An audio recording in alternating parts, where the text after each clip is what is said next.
Something else to consider with MIBS is that it's very, very challenging for IT teams, especially smaller teams, to be experts in everything. Even if it's just one person that's dedicated to the network changes and evolves constantly. The threats that are coming at the network are changing constantly. Um, it's almost impossible to know how to do every single thing that is required of you as an IT professional on a small team. So when you're looking at MIBS, particularly for those schools, libraries that have smaller teams that have a lot of devices, users, and resources to support, look at MIBS as a way for you to kind of extend your expertise, extend your resources, extend your impact, so that if there's something where you don't want to be bogged down with this particular challenge, you don't want to be bogged down with this particular task. Again, we're constantly talking about offloading, offloading, offloading.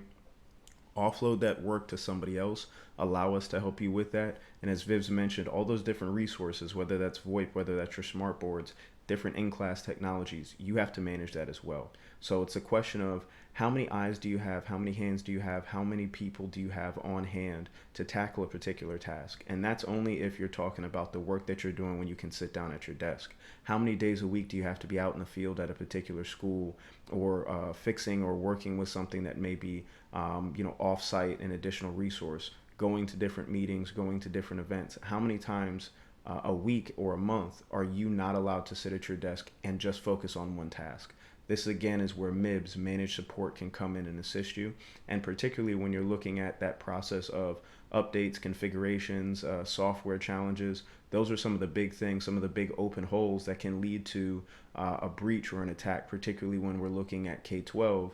Those types of things are very, very common. They're common for almost any organization, but especially with how heavily K-12 gets targeted, you want to make sure that you're taking care of configurations and patch management, and that is where MIBS can also be very, very helpful.